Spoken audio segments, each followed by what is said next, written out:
KBS 1라디오 11시 뉴스를 마칩니다. 아나운서 김성훈이었습니다. KBS.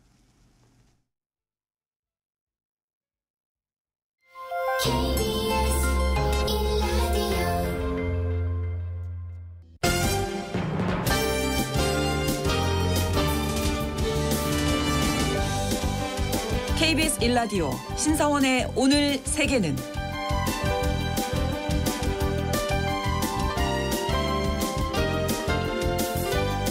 안녕하십니까. 아나운서 신성원입니다. 인류의 무관심 속에 세계의 대형 호수들이 점점 사라져가고 있습니다. 국제법상 바다였던 중앙아시아의 호수 아랄해는 이름마저도 아랄쿰 사막으로 바뀌었고요.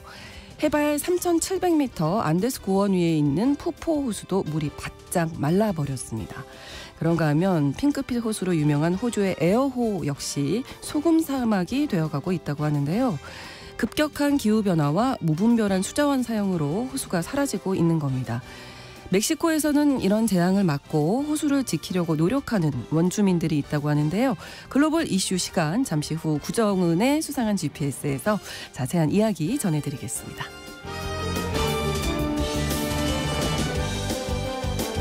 오늘 주목할 국제사회 뉴스는 헤드라인 뉴스와 키워드로 정리해드립니다. 통신원 취재수첩에서는 싱가포르의 부처님 오신 날이라고 하는 베삭데이에 대한 이야기 준비하고 있는데요. 우리나라에서는 음력 4월 8일이 부처님 오신 날인데 싱가포르를 포함한 남방 불교권은 음력 4월 15일이라고 하네요. 우리와 같은 듯 다른 싱가포르의 불교 문화에 대해서 잠시 후 알아보겠습니다. 5월 24일 금요일 KBS 1라디오 신성원의 오늘 세계는 시작합니다.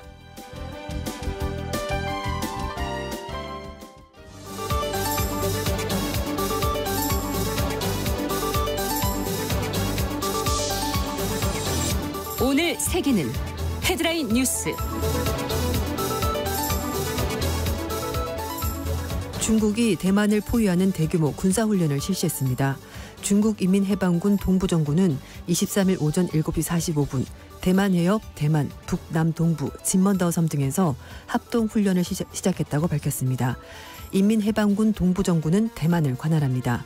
이와 관련해 동부정부 대변인은 이번 훈련은 대만 독립 분열 세력의 독자 행동에 대한 강력한 응징과 내부 세력의 도발 간섭에 대한 엄중한 경고라고 밝혔습니다.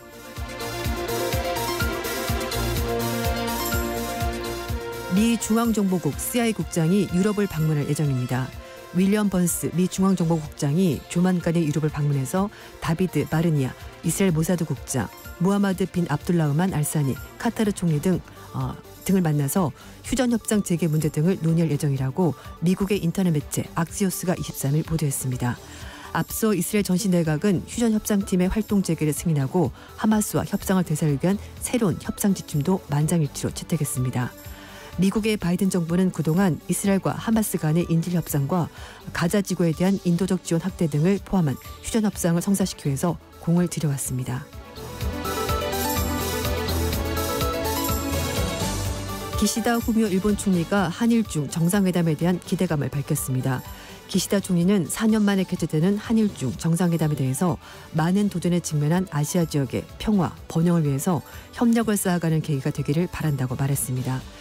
윤석열 대통령과 리창 중국 총리, 기시다 총리는 26일과 27일 서울에서 한일중 3국 정상회의를 여는데요.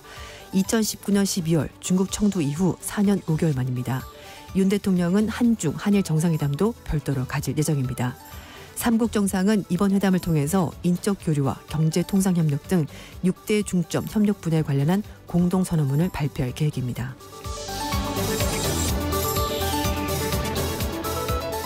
멕시코에서 돌풍으로 유세장 무대가 붕괴해서 인명피해가 발생했습니다.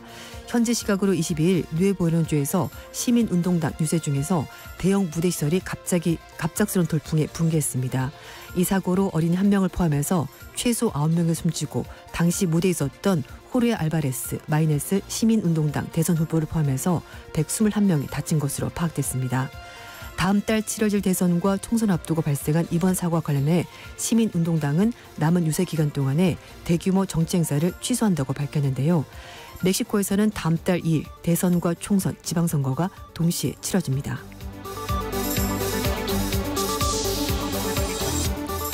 미 증권거래위원회가 이더리움 현물 ETF 상장을 승인했습니다. 미 증권거래위원회는 현지 시각으로 23일 바네크 등 자산운용사가 신청한 이더리움 현물 ETF에 대해서 상장을 승인했습니다. 이는 올해 1월 비트코인 현물 ETF에 대한 승인을 내린 지 4개월 만인데요.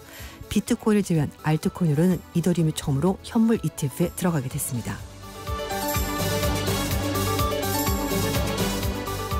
KBS 1라디오 오늘 세계는 오늘의 헤드라인 뉴스로 시작했습니다. 오늘은 외신캐스터 조윤주 씨와 함께하는데요. 이번에는 키워드로 정리한 다양한 국제사회 소식 전해드립니다. 첫 번째 키워드, 이건 엄중한 경고다. 네. 좀 경고라고 말하기에는 좀 한 발 더 나아간 게 아닌가라는 싶은 정도인데요. 라이칭더 대만 총통이 취임식 치러진 지 사흘 만에 중국이 대만을 완전히 둘러싸는 포위하는 대규모 군사훈련을 시작했습니다. 작년 8월 달 이후 9개월 만인데요. 네. 신화통신 보도에 따르면 중국 인민해방군 동부전구가 23일 오전 7시 45분부터 이틀에 걸쳐서 대만 해협과 대만 북부, 남부, 동부, 진먼다오, 마우쭈섬 등 도서 지역을 합동으로 이제 둘러싸는 군사훈련을 실시한다고 밝혔습니다. 이번 훈련에 6회 공군, 로켓군 병력까지 총동원됐는데요. 대만을 한가운데 두고 주변 지역을 동시다발적으로 둘러싸면서 훈련이 진행됩니다. 사실상 대만 침공을 염두에 두고 대만을 포위하는 훈련에도 무방한데 이 동부전구 대변인은 이번 훈련이 대만섬 주변에서 합동 해상 그리고 공중 전투 준비 태세 점검, 표적에 대한 합동 정밀 공격 이런 것들에 초점이 맞춰진 거다라고 설명했습니다. 그러면서 이번 훈련은 독립을 추구하는 대만 독립 분리 세력에 대한 강력한 응징이자 외부 세력의 간섭과 도발에 대한 엄중한 경고다 이렇게 말했습니다. 대만은 지금 어떤 반응인가요? 네, 일단 대만도 사실 좀 조심하는 부분이 있긴 한데요. 중국 측의 행동은 사실 대만을 겨냥해서 군사적인 압박 강도를 높이는 무력시 성격이 강합니다. 그래서 대만의 군 당국도 중국군의 동향을 예의주시하면서 감시태세 유지하고 있는데요. 대만 군 당국은 최근에 중국의 해경선을 공식 감시 대상으로 처음으로 포함을 시켰고 중국 측의 이런 거듭되는 위협에 대응해서 군 차원에서 중국 해경선을 실질적인 위협으로 간주하고 있다고 보시면 되겠습니다. 네.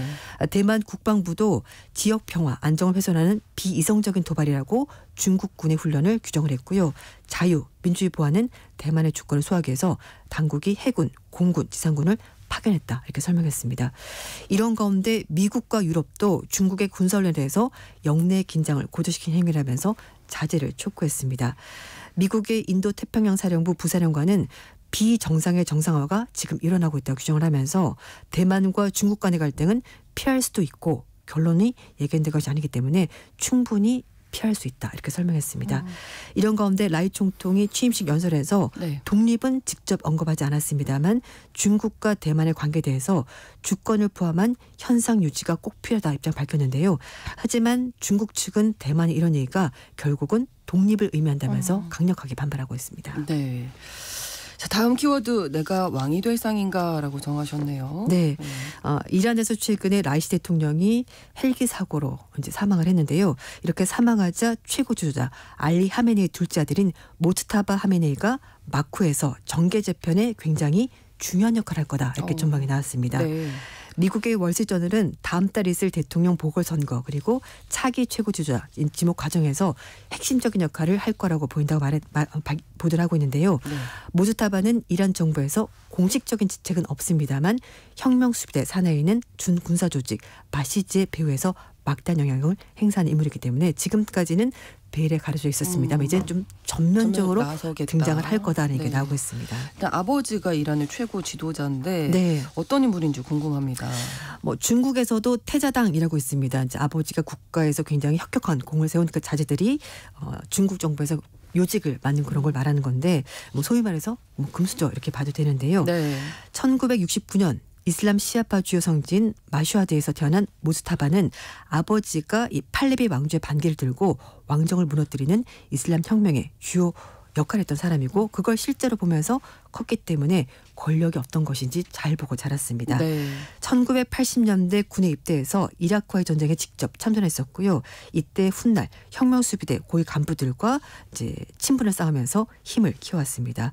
그리고 나서 2005년, 2009년에 아흐마드네자디 그 대선 승리 그때 이제 굉장히 강력한 보수파 인물인데요. 이 사람이 대선에서 승리하는 과정에서 역할을 했었고 근데 그 과정에서 개입했다는 의혹을 받았고 결국 미국에서는 이 사람을 제재 명단에 포함을 시킨 그런 상황입니다. 근데 지금 뭐 전면에 나서기에 좀 부담스러운 부분이 있다면서요? 네. 권력은 가지고 있는데 네. 대통령 역시 권력의 정점인 최고주자 통제를 받고 있기 때문에 대통령제 국가는 조금 다른 것이 이라는 현재 상황이고요. 특히 이 아버지 아흐마드네자디가 하메네이가 네. 대통령의 인준 그리고 해임 권한을 가지고 있고 행정부 수반의 최대 권한을 모두 갖고 있기 때문에 사실상 최고 권력자가 바로 모즈타바의 아버지가 되는 겁니다. 그렇죠. 네. 그런데 지금 알리 하메네이가 85세로 고령이고요. 그동안에 하메네이의 유력한 후계자로 거론됐던 사람이 라이시 대통령인데 네. 대통령이 헬기 추락 사고로 갑자기 사망하면서 후계 권력 투쟁에 뭔가 변화가 있다라는 얘기가 나오고 있습니다. 모즈타바는 이런 정부에서 말씀인 것처럼 공식적인 직책은 없습니다. 그렇지만 아버지가 하메네이고 그래서 아버지가 가지고 있던 경제 기반을 흡수하고 있고 또 이런 정부에서도 굉장히 강력한 권한을 가지고 있기 때문에 사실상 실제적인 권력자다라고 봐도 되는데 네. 문제는 하메네이가 이 팔레비 왕조를 무너뜨리고 이슬람 혁명을 통해서 권력을 잡았기 때문에 그런 사람이 아들에게 권력을 물려준다. 그러면 기존의 팔레비 왕조와 뭐가 다르냐는 비판이 나올 그렇죠. 거거든요. 그래서 전면에 나서기가 좀 힘들 거다라고 얘기를 합니다만 어쨌든 권력을 가지고 있는 것은 사실입니다. 그래서 마쿠에서 계속해서 영향력을 행사할 거라고 전문가들은 보고 있습니다. 네, 누가 차기 대통령이 될 것인가 이란에서 또 지켜봐야 되겠습니다. 다음 키워드 돈만 내면 다 빌릴 수 있어요. 아 그렇군요. 네, 뭘 빌리나요 이번에는? 교도소를 빌립니다. 아, 네. 발칸반도의 코소보 의회가 2021년에 덴마크와 교도소 감방 임대차 계약을 맺었다고 하는데요. 이걸 예. 지난 23일 날 승인했습니다. 감방 이 300실을 이제 빌리는 건데요. 덴마크에 있는 교도소 감방을. 아니요. 네. 이제 코소보 의회가 네. 빌려주는 거죠. 덴마크 측에. 덴마크 측에. 왜냐하면 예. 덴마크에 있는 교도소가 가득 찼습니다. 아 그렇군요. 네, 그래서 더 이상 수용하기가 힘들어가지고 코소보에 덴마크에 있던 수용자들을 보내는 거죠. 예. 일종의 이제 수출이다. 이제 이런 얘기까지 나오고 있는데 어쨌든 법안이 통과되면서 코소보가 네. 질란 마을에 있는 교도소 감방 30개. 30실을 이제 임대를 해주고요. 덴마크가 앞으로 10년 동안 2억 1천만 유로 돈으로 3,100억 원을 이 코소보에 지원을 해주게 되는 겁니다. 네. 2020년 기준 코소보 GDP 대비 2.4% 되는 굉장히 많은 금액인데요. 코소보 정부가 이 자금을 가지고 교도소 환경을 개선하고 친환경적인 에너지 프로젝트에 돈을 쓰겠다라고 밝혔습니다. 네. 덴마크 측은 형기를 마치고 강제 추방될 비유럽 연합권의 수감자를 코소보 교도소로 보낼 방침이고요. 코소보 측은 덴마크 법에 근거해서 이들을 잘 대우하겠다라고 밝혔습니다. 말씀인 것처럼 이번 계약은 이 덴마크 내 교도소가 과밀되면서 고민하고 있었는데 그래서 외부의 교도소를 빌려서 재소자를 보내겠다는 건데 네. 코소보 측은 돈을 받게 되고 또 덴마크 측은 이 수감자들을 보낼 수가 있으니까 서로 이해관계가 맞아떨어져서 이런 결과가 나오게 된 겁니다. 네, 이게 실제로 법안 통과되는데 시간이 걸렸잖아요. 네. 중간에 좀 조율 과정에서 문제가 좀 맞습니다. 있지 않나 싶네요. 코소보 야당 측에서는 이거 돈벌이 하는 것 아니냐라고 네. 비판하고 있고요. 또 덴마크 측에 있는 인권단체들은 이건 좀 인권 차원에서 문제가 있다. 외국인 죄수들이 가족들과 떨어져서 지내게 되는 건데 바람직하지 않다라고 얘기를 하고 있고요. 또 코소보 측에서는 외국에서 재수자가 오다 보니까 이 사람들이 도대체 어떤 범죄를 저질렀는지 어떤 사람인지 모르지 않냐라고 말하면서 불만이 있었고요. 그래서 코소보 법무장관이 자국 내로 보내지는 수감자에 대해서 이 사람들은 고위험군이거나 테러 분자 이런 사람들이 아니고 치명적인 질병을 가지고 있는 사람도 아니라면서 괜찮다. 이런 사람들은 다 제외가 된다라고 설명을 하고 있습니다. 덴마크 수감자 수가 2015년 이후 20% 가까이 급증하면서 네. 교도소 수용률이 100% 넘어섰습니다. 그러니까 더 이상 수용할 수가 없는 상황이 됐고요. 네, 그래서 네. 덴마크 법무부 장관이 더 많은 교도소 공간을 확보하는 것이 중요해졌고 그리고 교도소 시스템이 균형을 갖는 것이 중요하기 때문에 결국은 해외로 보내는 것이다라고 말하고 있는데요. 수감자는 급증하고 있고 교도관은 점점 줄어들고 있다고 합니다. 그래서 덴마크 정부에게는 범죄를 저지른 외국인들에게 덴마크에서는 더 이상 미래가 없고 복역해도 결국은 쫓겨날 테니까 이런 분명한 신호를 보내는 거라고 말을 하는데 네. 덴마크 교도소가 다른 유럽 국가 교도소보다 훨씬 더 상황이 좋다고 합니다. 게임도 할 수 있고 TV도 볼 수 있고 뭐 요리도 되고 이렇다 보니까 네. 수감자 입장에서는 이왕이면 덴마크 교도소 이런 생각이 있다고 하는데 그런 것도 이제는 절대로 안 된다라는 것을 수감자들을 알려준다고 하는데 유럽에서는 노르웨이, 벨기에가 교도소 감일 문제 해결하기 위해서 네덜란드 교도소 감방을 임차한 전례가 있었다고 합니다. 그렇군요. 양측의 이해관계가 맞아떨어진 결과다. 네. 다음 키워드는 그럼 제가 먼저 들어가 보겠습니다. 예, 누가 이렇게 얘기했을까요? 프랑스 파리 문제인데요. 네. 올림픽 앞두고 네네. 세네강 수질이 너무 안 좋다라는 얘기가 나오면서 일부 선수들이 들어가기 너무 찜찜하다라는 얘기가 있었는데요. 그러자 얀 이달고 파리 시장이 제가 먼저 들어가 보겠습니다. 센 강으로 들어가는 거예요. 직접 지금? 수용을 하겠다라고 얘기를 한 겁니다. 그래서 네. 다음 달 23일 날 파리 경찰청장 등 이렇게 이제 고위 인사들과 함께 센강에 직접 들어가서 수영을 하겠다고 시장이 말한 건데요. 그러니까 솔선수범하겠다라는 겁니다. 그래서 근데 사실 스포츠 레저를 위한 수질 모니터링 한 단체가 6개월 동안 대회 구간에 샘플을 채취해서 대장균, 장구균 등 여러 가지 균들의 농도를 분석한 결과 수영에 적합한 기준치를 훨씬 뛰어넘는 세균이 검출됐다고 밝히면서 올림픽 일부 수영 종목을 치르기에는 좀 부적절한 것 아니냐라는 비판이 나오자 시장이 몸소 내가 가서 확인해 보겠습니다. 이렇게 얘기를 한 겁니다. 네. 센강에서는 이번 올림픽 기간, 패럴림픽 기간에 철인 3종 수영 종목과 수영 마라톤이라고 불리는 오픈워터 스위밍이 열리는데요. 네. 내년부터는 세네강 일부 지역에서 일반인들도 수영할 수 있도록 공식적으로 허용하겠다는 것이 시 입장이라고 합니다. 네. 그래서 이제 하수 처리 시설도 현대화하고 대규모 오폐수 처리 장 등 굉장히 많은 돈을 들여서 수리 정화 작업을 벌이고 있다고 하는데 그렇지만 선수들은 여전히 좀 불안해하고 있고 그러다 보니까 파리 시장이 직접 나서서 괜찮다는 것을 보여주겠다라고 하는 겁니다. 그런데 마크롱 대통령 역시 센강에 수용하겠다라고 공식적으로 말한 적이 있거든요. 그래서 다음 달에 이달고 시장과 혹시 같이 들어가는 것 아니냐라는 얘기가 있는데 어쨌든 마크롱 대통령 측은 확인은 거부했고요. 어쨌든 대통령이 올림픽 전에 실제로 센강에 들어가서 수영하겠다라고 말한 적이 있다라는 보도가 있었습니다. 세균이 검출이 안 돼야 수영을 할 수 있죠. 아니면 탈나잖아요. 이런 데서. 그렇죠. 이제 수영을 하는 게 문제가 아니라. 그렇죠. 하느냐 안 하느냐 중요한 게 아니라 안전이 검증이 돼야 할 텐데. 근데 일단 지금 현재로서는 세네강에 수용하는 것을 바꿀 생각은 없는 것 같습니다. 한 2달도 채 남지 않아서 2달 정도 남았네요. 네, 이제. 맞아요. 어떤 결과가 나올지 정말 궁금해집니다. 네. 다음 키워드 남자 여자 동물의 순서로 무언가가 이제 밝혀졌군요. 그렇습니다. 네. 미세 플라스틱의 체내 축적량이 남자 여자 동물 순서로 많았다고 합니다. 그래요? 네. 인간의 고안에서 나온 플라스틱을 이제 본 건데요. 동물이나 또는 사람의 태반, 여성보다도 3배다 많은 수준의 미세 플라스틱이 인간의 고안에서 나왔다는 연구 결과가 나왔습니다. 미국의 뉴멕시코 대학교 매슈 캠펜 교수가 미세 플라스틱은 일반적으로 길이가 0.5 마이크로미터 미만이고 폭은 20에서 200 나노미터 정도의 초미세 플라스틱을 말하는 거라고 하는데요. 전문가들은 이런 미세 플라스틱 입자가 주요 장기의 개별 세포 그리고 조직에 침입해서 세포 생성 과정을 방해하고 그리고 이제 비스페놀 같은 내분비 교란 화학 물질과 이제 중금속을 인간 생殖 기관에 침착시킬 수 있다 이렇게 얘기하고 있습니다. 이렇게 되면은 여성들은 불임, 남성들은 정자수 감소가 나올 수 있다고 하고요. 또 실제로 미국 포함한 전 세계 일부 지역의 정자수가 지난 50년 동안 최소 50% 감소했다는 연구 결과도 있습니다. 네, 남성에게서 일단은 지금 미세 플라스틱 가장 많이 발견이 된 거네요. 네, 좀 충격적인데요.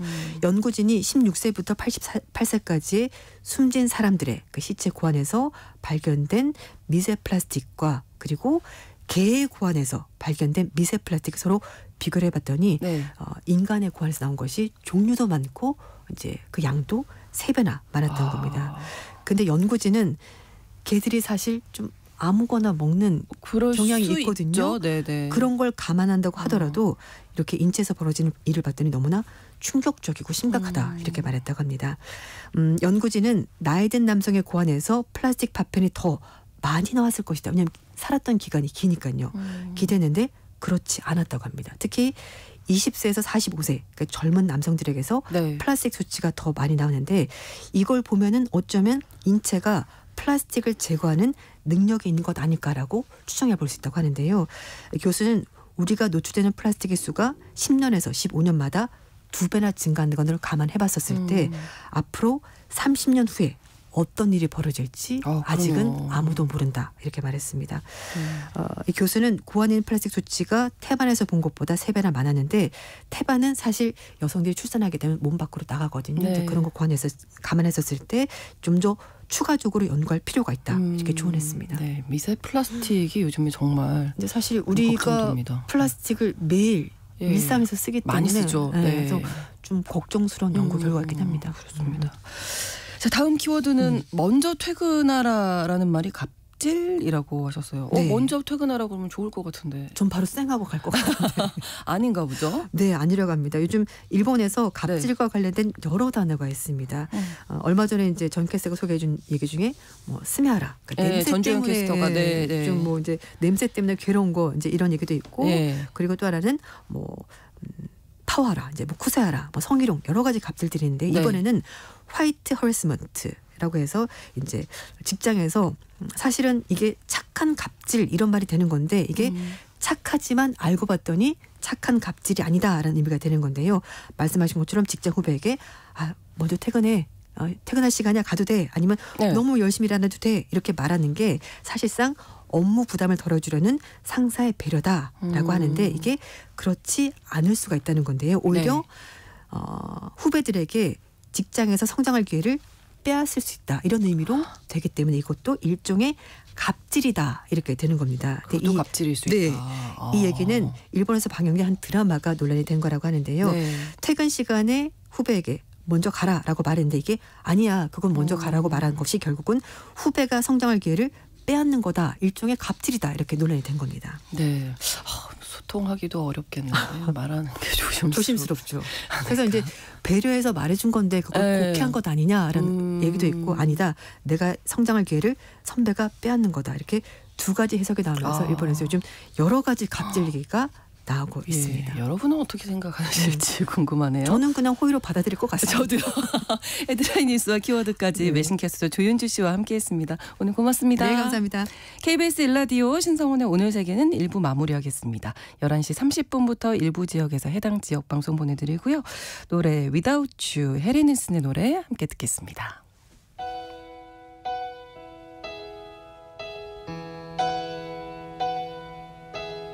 No, I can't forget this evening or your face as you were leaving. But I guess that's just the way the story goes. You always smile, but in your eyes your sorrow shows. Yes, it shows.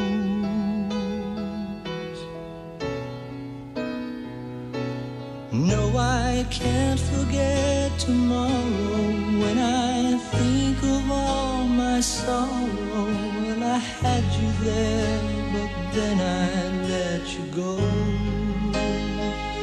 And now it's only fair that I should let you know what you should know.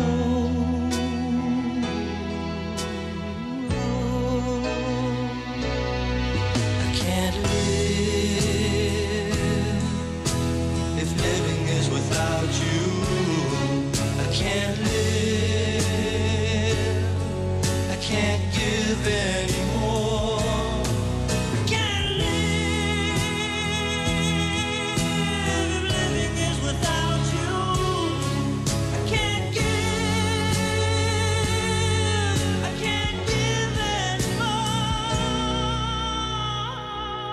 Well, I can't forget this evening or your face as you were leaving, but I guess that's just the way the story goes.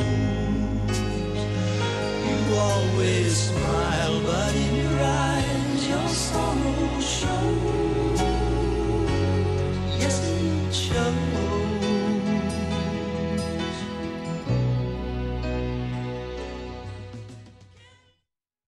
지금 시각은 11시 30분입니다. KBS Ladies and gentlemen. 국제사회의 다양한 뉴스를 한눈에 KBS 1라디오 신성원의 오늘 세계는 세계를 바로 보는 최소한의 투자입니다.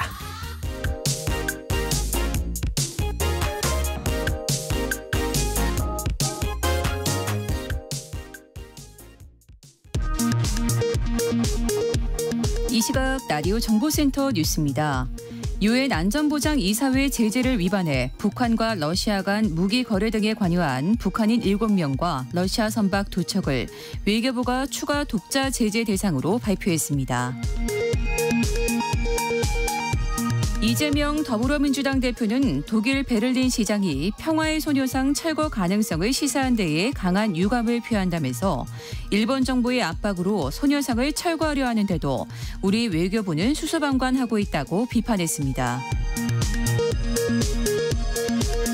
추경호 국민의힘 원내대표는 더불어민주당이 오는 28일 본회의에서 해병대원 특검법을 처리하겠다는 데 대해 당력을 총집결해 신설한 공수처의 수사를 이제 믿지 못하겠다며 특검을 요구하고 나선 것 자체가 민주당의 자기 모순이라고 말했습니다. 박찬대 더불어민주당 원내대표는 해병대원 특검법 재표결과 관련해 여당 의원들을 향해 불이한 권력의 나쁜 결정에 순종할 건지 국민의 편에서 양심을 지키는 선택을 할지 결정할 때라고 말했습니다. 검찰이 윤석열 대통령 부인 김건희 여사에게 고가 가방 등을 건네며 이를 몰래 촬영한 최재형 목사를 오늘 31일 재소환합니다. 미국 국적의 최 목사는 검찰의 요청에 따라 출국이 정지됐습니다. 안희정 전 충남도지사의 성폭행 피해자인 김지은 씨가 안전지사 등에게 위자료 등을 요구하며 제기한 손해배상 소송에서 일부 승소했습니다. 여론조사 조작 의혹을 제기하면서 언론사 대표를 거물급 기레기라고 표현한 누리꾼이 모욕죄로 기소됐으나 대법원에서 무죄 취지의 판결을 받았습니다. 지금까지 라디오 정보센터 뉴스 정한나였습니다.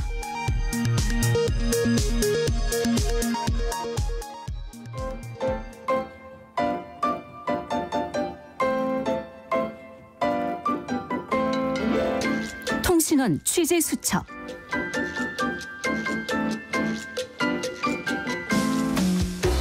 싱가포르의 부처님 오신 날 격인 베삭데이는 음력 4월 15일입니다. 올해는 이번 주 수요일 지난 5월 22일이었다고 하는데요. 싱가포르에서는 이날을 어떻게 보내는지 살펴보겠습니다. 싱가포르 최성숙 통신원 연결하겠습니다. 안녕하세요. 안녕하십니까. 싱가포르입니다. 네, 지난 수요일이 이 부처님 오신 날 공휴일이었다고 들었습니다.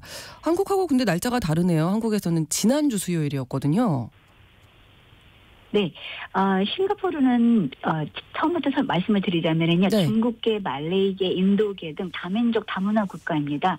그리고 서로 다른 종교와 문화를 서로 존중해주고 다민족의 평화로운 조화를 매우 중요하게 생각하는 나라인데요. 네. 이와 관련된 법이 있어서 위반 시에 처벌을 받을 수 있습니다. 그렇군요. SNS에 타 인종의 문화에 대해서 약간 거슬리는 표현을 게시했다가 정부 고위 공직에서 물러난 사례도 있고 해서 서로가 매우 조심스럽게 접근하고 있는데요. 피부나 문화가 달라도 어릴 때부터 학교에서 제공하는 교육도 한몫하는 것 같습니다. 싱가포르에서는 불교 신자들도 상당수 있기 때문에 이 베삭데이에는 공휴일로 지정이 되어서 휴식을 취하기도 하는데요. 네. 불교도가 점차 감소하고 있기는 하지만 싱가포르 전체 인구의 약 3분의 1 정도가 불교도입니다. 부처님 오신 날이 아까 말씀하신 대로 양력 4월 8일인 일본을 제외하고 네. 한국과 중국, 대만, 홍콩 등 북방 불교권에서는 부처님 오신 날이 음력 4월 8일인 반면 그렇죠. 싱가포르를 포함한 태국, 베트남, 캄보디아, 미얀마, 스리랑카, 라오스, 말레이시아 등 남방 불교권에서는 부처님 오신 날이 음력 4월 15일입니다. 네. 올해는 싱가포르의 부처님 오신 날이 양력으로 5월 22일로 공휴일이었고요. 네. 1999년에 유엔에서도 음력 4월 15일을 석가탄신일인 배삭데이로 지정해서 기념행사를 개최하기도 합니다. 네, 이날 어떻게 보낼까 궁금한데요. 우리하고 뭐 비슷한 점도 있을 테고 다른 점도 있을 것 같은데요. 어떻습니까? 네. 싱가포르의 석가탄신일 부처님 오신 날을 싱가포르에서는 배삭데이라고 하죠. 이 배삭데이는 싱가포르의 불교도들이 새벽 일찍 절에 가서 불공을 드리는 날입니다. 네. 이때 불교도의 깃발이 올려지고 부처와 또 부처의 가르침이라는 다르마 그리고 불제자라는 뜻의 쌍가라고 하는 참불가를 부릅니다. 꽃이나 양초, 조스 스틱을 가져와서 사원에 바치는데요.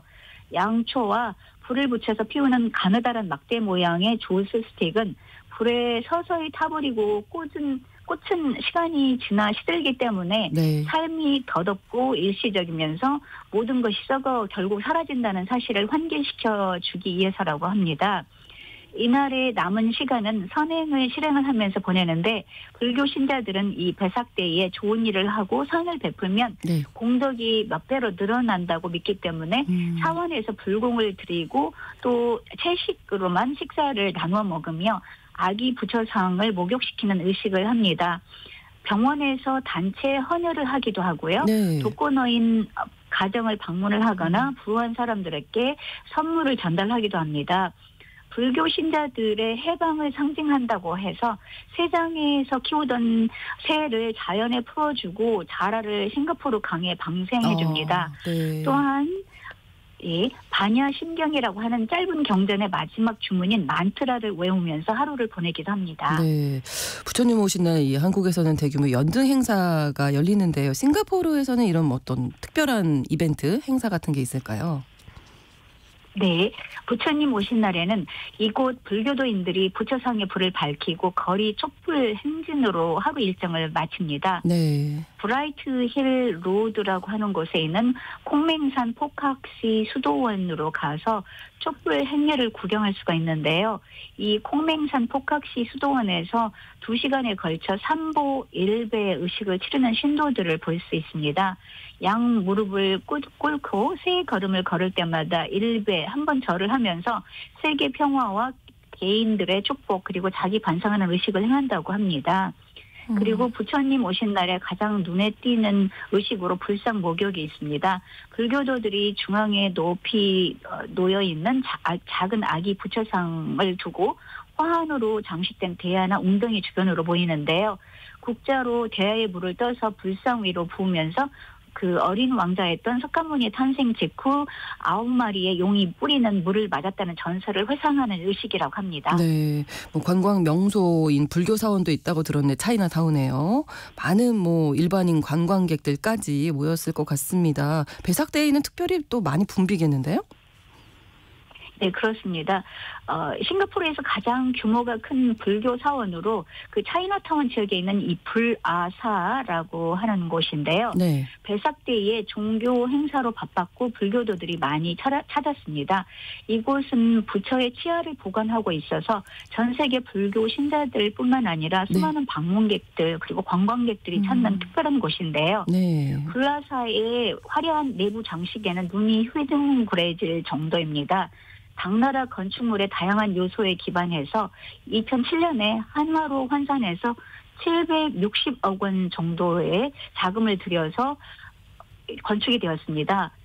부처의 왼쪽 송곳니에서 이름을 따왔고 이 송곳니는 인도의 쿠시나가르에 있는 부처의 다비를 한 장소에서 발굴을 해서 사원 경내에 전시를 해놓았습니다. 실제로 부처의 치아가 보관된 거대한 사리탑은 320kg의 금으로 만들어졌는데 네. 무게가 3.5톤으로 엄청납니다. 이 중에 234kg은 신자들이 기증했다고 합니다. 그렇군요. 올해도 많은 불교도 신자들이 이 불라사를 찾아서 1층 본당의 아기 부처상 위로 물을 부으며 소원을 빌었습니다. 네, 오늘은 싱가포르의 부처님 오신 날 베삭데이에 대해서 자세히 소개해 주셨어요. 오늘 소식 고맙습니다. 네, 지금까지 싱가포르였습니다. 네, 최성숙 통신원이 전해주셨습니다.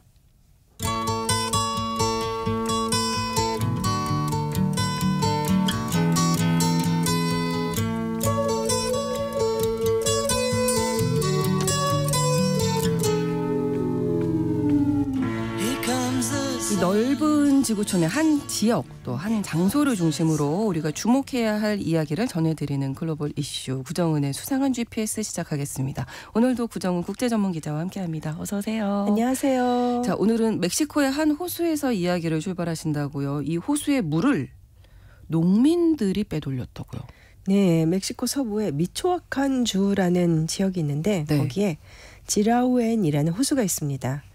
네, 크기가 뭐 그렇게 크지는 않더라고요. 9.7 제곱킬로미터. 네. 뭐 아주 작은 것도 아니지만 여기 우리 지금 있는 여의도 넓이가 한 3제곱킬로미터니까 여의도 한 3배 정도. 네. 근데 내성 호수라고 하더라고요. 내성 이게 호수? 강물이 현재 흘러 들어오거나 뭐 어디서 강물이 흘러나가지도 않는 그러니까 나홀로 호수가 있는 거예요. 잠잠하겠네요. 그러면. 예, 근데 원래는 레르마라는 강하고 이어져 있었는데 여기가 분지지대래요. 그래서 강줄기를 따라서 이렇게 고여있던 물들이 뚝뚝 끊어져서 이제 몇 개의 호수로 나뉘었다고 하고, 그래서 이제 호수들이 이제 닫혀 있는 그런 상태가 됐는데 그 중에 하나가 지라우엔 호수고요. 네. 내 주변 마을의 주민들, 농민들이 농장에 물을 대려고 이제 불법으로 호수물을 펌프로 빼돌린 거죠. 그러다가 지난달에 불법 펌프들이 전부 해체됐습니다. 그렇군요. 근데 원래 농사를 지으려면 이제 강 옆에다가 이제 짓는 게 예. 좋잖아요. 예. 입지적으로는. 예. 또 호수의 물을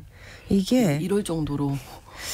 여기가 문제가 뭐냐면 네. 주민들이 어떤 농사를 짓냐면 아보카도 농사를 지어요. 아보카도요? 예. 예. 네, 아보카도가 이렇게 물을 많이 잡아먹는 것으로 굉장히 유명한 작물이고, 그렇군요. 예, 그게 한 몇 년 전에 이제 글로벌 이슈로 부상해서 아보카도 계속 먹어도 되느냐 얘기가 나올 정도로 이렇게 물을 많이 먹는데, 그 대표적인 지역이 바로 멕시코의 미초아칸주라고 합니다. 근데 아보카도를 재배하는데 뭐 물이 뭐 사과보다 3배, 토마토보다 18배가 들어간다라고 하는데, 진짜 물이 많이 필요하겠네요. 예, 아보카도 그리고 또 농사 아보카도를 지으면. 생산하는 지역에서 이게 수익성이 좀 높다 보니까 그렇죠. 이제 과수원을 만든다고 불법으로 나무 잘라내는 거, 이것도 이제 문제가 되고, 물 분쟁, 물 때문에 결국은 환경 파괴도 있지만 사회적인 갈등도 일으키고 뭐 그런 일이 적잖게 있거든요. 그렇군요. 아보카도 키우느라고 물이 모자라니까 예. 주민들이 이제 호수물을 빼갔던 건데, 특히나 올 들어서는 미초아칸주 거의 전역에 보니까 97%라고 이제 가뭄인 거예요. 가뭄. 예, 그래서 비도 이런 많이 안 온 데다가. 예, 물도둑들을 뭐 와치콜레로 이런 용어가 있는데 원래 물이나 기름 같은 건 이제 몰래 퍼가는 사람들 가리키는 말이래요. 네. 근데 그 지역에 원주민 그 토착민 공동체가 있습니다. 네. 이 사람들은 농민들이 이렇게 물을 빼돌리는 것에 굉장히 분노를 했고, 그래서 원주민들이 농민들 물 빼돌리지 못하게 이제 막고 나선 거죠. 네, 이게 브라질 뭐 정부라든지 예. 행정 당국에서 멕시코, 예. 멕시코죠. 예. 브라질이라고 예, 했군요. 그런 행정 당국에서 일을 할 줄 알았는데 원주민들이 직접 막았네요. 그러니까 당국도 사실 뭐 완전히 손을 놓고 있었던 건 아닌데, 네. 이 지라우엔 호수가 이 강 쪽에서 떨어져 나왔다고 했잖아요. 네네. 근데 그 강에서 떨어져 나간 다른 호수들도 있어요. 예를 들면 뭐 파츠쿠아로 이런 근처에 또 다른 호수들이 있는데, 네. 그런 곳들에서도 농민들이 물 빼돌리다가, 근데 거기서는 주정부하고 이제 연방정부 이제 당국이 합동 작전을 펼쳤더니 지라우엔 호수로 옮긴 거예요. 근데 이제 산림보호국의 위성 감시에서 네. 다 드러난 거죠. 네. 당국의 대응이 여전히 미흡하다. 그래서 원주민들이 그동안에 많이 분노를 해왔는데, 네. 이 지역 주민들이 특히 프레페차라는 원주민인데 네. 자부심이 굉장히 강한 사람들이라고 해요. 그렇군요. 프레페차 원주민, 네. 아주 오랫동안 이 지역에서 살아왔던 원주민일 텐데 예. 어떤 사람들이길래 이렇게 자부심이 강할까요? 예, 콜럼버스 이전에는 이 일대 왕국, 일종의 제국을 이뤄서 살았고 네. 이렇게 T자 모양의 계단식 피라미드로 굉장히 유명한 사람들이 그 제국이 그랬다고 하고 네. 뭐 야금술이 발전했던 제국이었다라고 하는데 잠시 프레페차의 역사를 보면은 스페인이 아스텍 제국을 정복했잖아요. 네. 그 뒤에 이제 유럽에서 유럽 사람들이 옮겨간 천연도 때문에 왜 이 남미의 이주민, 뭐 토착민들, 원주민들이 절멸했다, 뭐 이런 얘기도 나오는데, 그렇죠. 네. 예, 근데 이 얘기를 듣고 그 무렵에 이미 프레페차 제국에서는 왕이 싸움 없이 1525년에 스페인 왕에게 이제 충성을 맹세했습니다. 근데 그건 사실 굴욕이잖아요. 그렇죠. 그래서 거기다 반감을 느낀 17살의 공주가 네. 에렌디라라는 공주가 나서서 네. 자기네 주민들을 이끌고 스페인에 맞서서 싸웠다는 거예요.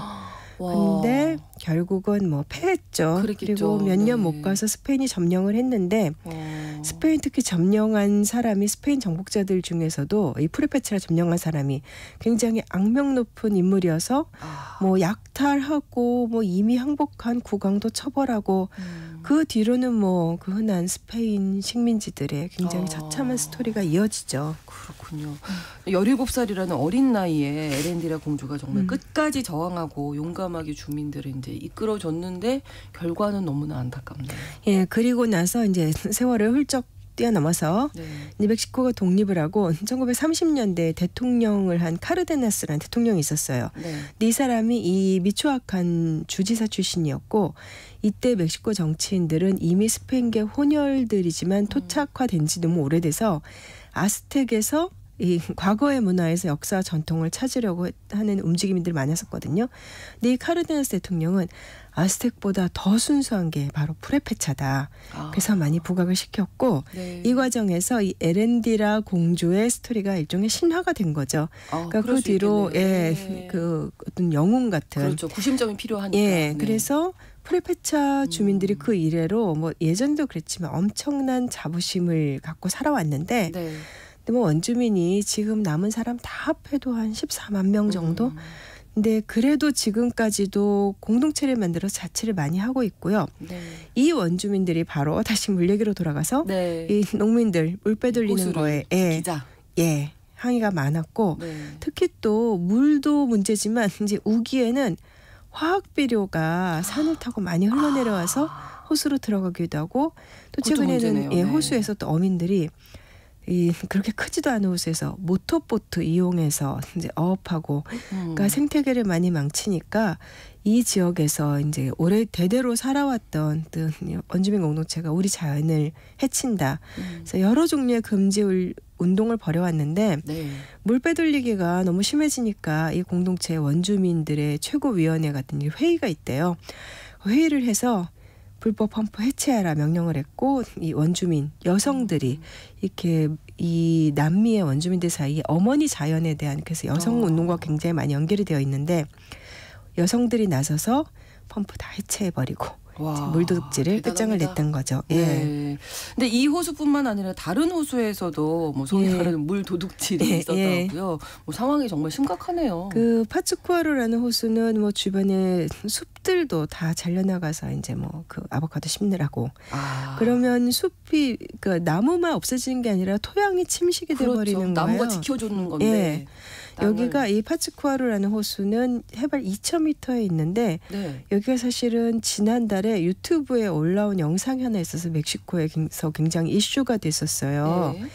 그러니까 뭐냐면 25분짜리 비디오인데 보트 없이 파츠쿠아로 호수를 건널 수 있다. 그러니까 원래 호수였던 곳에 뭐 물이 줄어들어서 일부는 뭐 말라서 바다 갈라지고 근데 여기가 호수 가운데 원래 섬들이 있어요. 5개의 섬들이 있고 그중에 하나가 섬에 이제 뭐 40m 높이의 동산과 한때는 관광 명소였던 곳인데 거기가 지금은 주변에 물이 말라서 약간 해자처럼 둥글게 물이 수로만 있는 이런 상황이고 근데 이 지역에 섬도 있지만 또 망자의 날 그런 전통 행사도 유명해서 문화적인 생태학적인 그런 자산이었는데 뭐 이제는 농업용수 때문에 수자원 고갈되고 물도둑질까지 겹친 거죠. 아, 너무 안타깝네요. 예. 근데 파츠쿠아로 주민들이 물도둑질 막으려고 독특한 방식으로 시위를 한다고 하더라고요. 여기에 파츠쿠아로 또 시가 있는데 이 예. 시의 주민이라고 해봤자 뭐 한 10만 명밖에 안 돼요. 근데 이제는 농민들뿐만 아니라 이 시민들도 자기네 수원지니까 그렇죠. 안 되겠다 해가지고 도시 광장 분수대에서 빨래를 했다고 합니다. 빨래 시위를 한 거죠. 이렇게 되면 우리 물이 모자라서 분수대에서 빨래할 수밖에 없다. 네. 뒤늦게 이제 올 들어서 환경당국이 호수 주변에 뭐 33,000헥타르 정도 뭐 땅을 자연보호구역으로 지정하고 재조림에 들어가고 또 뭐 드론 그다음에 보안 병력까지 동원해서 지금 물도둑질을 감시하고 있다고 하고요. 예. 근데 그 지라우엔 호수는 바로 북쪽에 있는 쿠이체오라는 호수도 있는데 거기는 거기에 원래 멕시코에서 두 번째로 큰 담수호였대요. 근데 25년 사이에 수량이 70%가 줄었다. 즉 3분의 1 이하로 크기가 줄어들었다고 합니다. 진짜 오늘 말씀 들으니까 너무 걱정인데요. 멕시코 지역 얘기지만 나라의 얘기지만 호수 메말라가고 있다라는 건데 이게 세계 다른 나라에서도 사라지는 호수들이 많다면서요. 예, 네. 그 아랄해 말라붙어 있는 사진들 아마 많이들 보셨을 거예요. 저는 사실 거기를 가봤거든요. 이 아랄해 여기가 원래 중앙아시아의 그 카자흐스탄과 우즈베키스탄에 걸쳐져 있는데 내륙 호수지만 뭐 워낙 크고 옛날에 바다였던 곳이기도 하고 그래서 아랄씨 바다라는 이름이 붙어요. 그건 굉장히 큰 호수였죠. 그러니까 호수인데 C라고 붙은 거 보면 바다라고 하는 너무 넓은 거죠. 컸다고 합니다. 제가 갔을 때 잘 모르시는데 예전 소련 시절부터 이제 목화 수출한다고 관계 농업으로 뭐 수로 만들어서 물을 다 넘어 빼다 썼고 그래서 하나였던 호수가 두동강이 나고 세동강이 나고 그다음에 주변 지역은 관계 농업을 하면 염화라 그래서 소금기가 올라오고 또 이제 호수가 없어지면서 사막처럼 말라붙고 그래서 한때 어촌이었는데 물이 없어지면서 사막이 돼버린 곳에 배가 덩그머니 떠 있는 모습으로 유명하죠. 이미 뭐 크기가 너무 줄어서 이제는 뭐 바다라는 이름이 무색해진 지 오랜데 그래도 세계가 관심을 가지고 많이 살려서 지금은 카자흐스탄 쪽의 아랄해는 어느 정도 복원이 됐습니다. 근데 세계 곳곳에 그렇게 아랄해만 해도 굉장히 관심이 쏠렸던 것이고 말라붙어가는 호수들이 너무 많아요. 그렇군요. 또 한 곳 또 소개를 해주신다면. 그러니까 볼리비아 중서부에 있는 푸포라는 호수. 여기는 해발 3,700m 고지대에 있는데 한때는 뭐 2,500제곱킬로미터가 넘었다고 하는데 물이 점점 줄어서 2015년에 여기는 없어졌습니다. 그 12월에 완전히 말라버렸습니다. 이제 호수가 없는 거예요. 더 이상. 복원도 할 수 없는 상황. 이제는 없어요. 없는 거죠. 기후 변화로 이제 가뭄이 많아졌고 그다음에 주변 광산에서 여기는 또 퇴적물들이 많이 흘러내려왔다고 해요. 그리고 그래서 1990년대 이후에 뭐 예전보다 증발 속도가 3배 빨라지고 근데 또 더군다나 물을 여기는 고지대에 있는 외톨이 호수라서 여기도 비가 내려야 되는데 비도 많이 줄어들고 그러니까 여기 호수에 동식물은 물론이고 원래 호수에서 물고기를 잡으면서 살아온 이제 숫자는 얼마 안 되지만 토착민들이 있었는데 뭐 재앙이 된 거죠. 그렇죠. 그다음에 아프리카 중서부의 차드호 오래전에 이제 바다였던 곳이 내륙이 되면서 생겨났는데 여기는 뭐 워낙에 큰 호수지만 원래 여기가 건기, 우기 이 사이에 수량이 차이가 굉장히 많이 나는 그런 이제 변덕쟁이 호수로 유명해요. 근데 가뭄이 잦아져서 이제 마른 땅이 늘게 되면서 여기도 이제는 뭐 하나가 아니라 두세 개로 이제 중간에 묻이 드러나는 그게 분리되곤 하고 그러니까 이란 중부에도 우르미아라는 호수가 있는데 여기는 습지대로 유명한 근데 습지가 유명하다는 건 그렇게 깊은 호수가 아니라는 얘기거든요. 그러니까 1967년부터 이미 그 이란의 우리 람사르 조약이라고 하잖아요. 그게 이란에서부터 시작된 거거든요. 근데 여기에도 우르미아 호수도 습지 보호구역으로 지정이 됐는데 1970년대 이후에 지금 한 50년 됐죠. 표면적인 90%가 줄었다라고 하는 건 10%만 남았다는 건 뭐 거의 사라져 간다는 얘기죠. 이 남반구에 있는 호주에도 호수가 말라서 소금 사막이 여기가 KT 탄다라는 호수인데 여기 저는 이제 다큐멘터리에서 봤었어요. 근데 면적이 한 11,000제곱킬로미터, 굉장히 큽니다. 네. 아주 폐쇄된 그 내륙 분지, 거의 사막성 기후의 가운데에 있어요. 그래서 뭐 가장 낮은 지점은 해수면보다 15m나 낮다. 근데 좀 전에 우리 이 방송 작가님이 찾아보니까 여기가 9,000 몇백 제곱킬로미터던데 다르지 않느냐. 이게 그러니까 비가 오면은 말랐다가 비가 오면은 채워지고 네. 그래야 되는데 안 채워져서 줄어드는 거예요. 가장 많이 차서 이제 커질 때는 11,000제곱킬로미터가 넘는 건데 네. 여기가 원래는 수십 년에 한 번씩 큰 비가 오면은 쫙 채워졌다가 그다음에 오랜 세월에 걸쳐서 증발하고 또 중간에 비가 오면 좀 채워지고 하는데 일종의 대기 중에 그 수분과 이렇게 순환을 하는 거죠. 네. 근데 완전히 채워진 게 1950년, 74년, 84년. 근데 채워진 물이 완전히 마르는데 한 2년 정도 걸린대요. 근데 호주 내륙이 이제 갈수록 건조해지고 사막화가 되면서 바닥에 쌓인 염분이 늘상 드러나 있는 소금 사막처럼 돼버린 거고 네. 결국 인간들이 그렇죠. 물 끌어다 쓰고 네. 기후변화 일으켜서 일어난 일들이니까 인간이 그렇게 만든 거죠. 그렇습니다. 기후변화 문제가 이렇게 많은 예. 영향을 미친다는 거 예. 다시 한번 좀 생각하게 되는 것 같습니다. 글로벌 이슈 구정은의 수상한 GPS, 오늘도 구정은 국제전문기자와 함께했습니다. 고맙습니다. 감사합니다. 영화 코코 OST 중에서 Remember Me 전해드리면서 KBS 일라디오 신성원의 오늘 세계는 마무리하겠습니다. 다음 주 월요일 오전에 뵙겠습니다. 고맙습니다. Remember me.